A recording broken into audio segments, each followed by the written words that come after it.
17 թվականից տարբեր բաներ եմ փորձել, ամեն ինչ մարիխուանա, կրիստալ, կերային, ամեն ինչ։ Շրջապատ ընկնելով, շփվելով մարդկանց հետ, տարբեր քիչ տենց բարձրացնել, շատանել ու տենց արդեն կախվածություն է եղավ։ Թմրամիջոցի օգտագործումը կախվածություն է դառնում ակամա։ Մի անգամ անես, իրանհակ անես։ Դե մեծ որ սկսում ես մարիխուանայից, ինքը տենց լավ է, հետո մի քիչ ավելի դուք մեզ չի էդի օգնում, անցնում ես ավելի սուր բան, տարբեր բաներ փորձում ես մինչև ամենաբարձրը, բայց ամեն ինչն էլ շատ ահավոր է։ Մեր զրուցակիցը կախվածությունների բուժման ազգային կենտրոնում փոխարինող բուժում է ստանում, գտնվում է կլինիկական հսկողության տակ փոխարինիչներով։ Որ ինքը խմես ինքը ցավեր բան որ հանգստացնում է, դու արդեն ուրիշ բան չես ուզում։ Այդ պահին քեզ ցավն է, պետք որ ցավը թողի։ 2025-ի դեկտեմբերի վերջի դրությամբ Հայաստանում հաշվառված է թմրամիջոց եւ հոգեմետ նյութեր օգտագործող 7941 անձ, որոնցից 6-ը դեռահասներ են։ 2024-ին հաշվառվածների ընդհանուր թիվը եղել է 7801, դեռահասներինը 8, 2023-ին 7772, դեռահասներինը 7, 2022-ին 7854, որոնցից 9 դեռահասներ են, 2021-ին 7779, 6-ը դեռահասներ են, իսկ 2020-ին հաշվառվածների ընդհանուր թիվը եղել է 7567, դեռահասներինը 6։ Հաշվառվածների մեծ մասը 28-ից 49 տարեկաններն են։ Տարեկան հաշվետվությունների արդյունքում վիճակագրական առումով մենք ունենք թվի աճ, ինչպես նաև երիտասարդացում։ Ցանկացած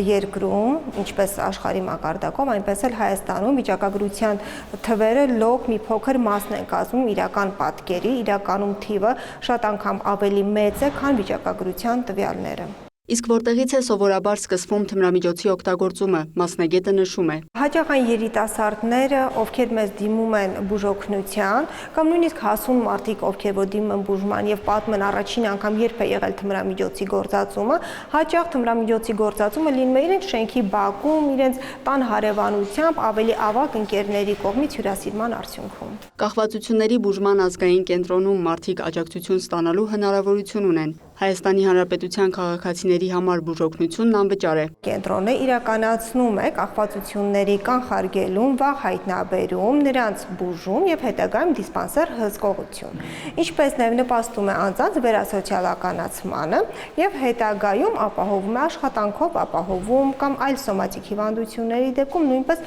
տրամադրվում է նեղ մասնագետների կողմից համապատասխան բուժօգնություն։ Թե որքան է տևում թմրամիջոցից կախվածության հաղթահարումը, մասնագետը նշում է, այն քրոնիկական հիվանդություն է եւ բուժման հստակ ժամկետներ չկան։ Ժամկետները խիստ անհատական են, պայմանավորված են գործածվող թմրամիջոցի տեսակով, նրա գործածման տևողությամբ, ուղեկցող այլ հիվանդություններով, ինչպես ցանկացած քրոնիկական հիվանդությունների դեպքում, այստեղ ամենակարևորը ախտադադարի ապահովումն է։ Թմրամիջոցների ապօրինի շրջանառության եւ թմրամոլության ծավալները ամբողջ աշխարհում աճի միտում ունեն։ Ներքին գործերի նախարարությունից են տեղեկացնում։ Դա ունի մի քանի պատճառներ, մի կողմից միգրացիոն ավելացող հոսքերը որոշակի ռիսկեր են գեներացնում այս բնագավառում, մյուս կողմից, բայց առավելապես դա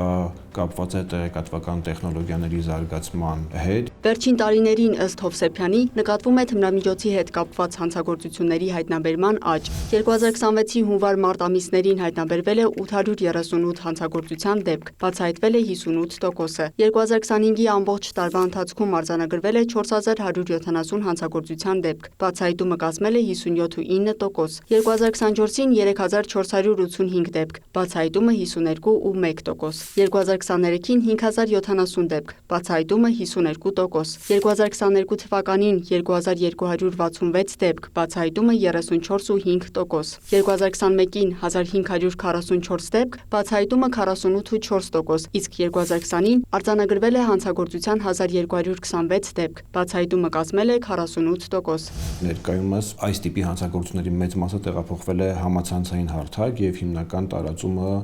կատարվում է համացանցային հարթակների տարբեր ալիքների միջոցով, գոյություն ունեն տարբեր զրուցարաններ, ինտերնետային խանութներ, որոնց միջոցով իրականացվում է դրանց տարածումը։ Կառույցից նշում են, վերջին տարիներին ռեսուրսները կենտրոնացրել են հատկապես սահմանին մեծ խմբաքանակներով թմրամիջոցների առգրավման եւ ներկրման շղթայի չեզոքացման աշխատանքների վրա։ Մեծ քանակով թմրամիջոցը մտնելով հանրապետության տարածք, ներթափանցելով հանրապետության տարածք, այն իր վերջնական օգտագործողին հասնում է մանր չափաբաժիններով եւ մեկ խմբաքանակը կարող է դառնալ հարյուրավոր եւ հազարավոր մանր խմբաքանակներ, չափաբաժիններ եւ դրանցից յուրաքանչյուրի հետևից գնալը եւ յուրաքանչյուրը բացահայտելը իրատեսական չէ, այդ իսկ պատճառով առավել արդյունավետ է եւ նաեւ մարդկային ռեսուրսների կառավարման առումով առավել արդյունավետ է մեծ խմբաքանակների առգրավումը եւ հենց սահմանին դրանց ներկրման շղթայի չեզոքացումը։ Հովսեփյանի խոսքով վերջին մեկ ամսվա ընթացքում մեծ խմբաքանակներով առգրավման դեպքեր եղել են։ 30 կիլոգրամ, 18 կիլոգրամ, 22 կիլոգրամ այդպիսի դեպքեր ենք ունեցել, ընդ որում կարող է դրա մի մասը լինել մարիխուանա, մի մասը մետամֆետամին տիպի թմրամիջոց, ափիոն, հերոին, այդպիսի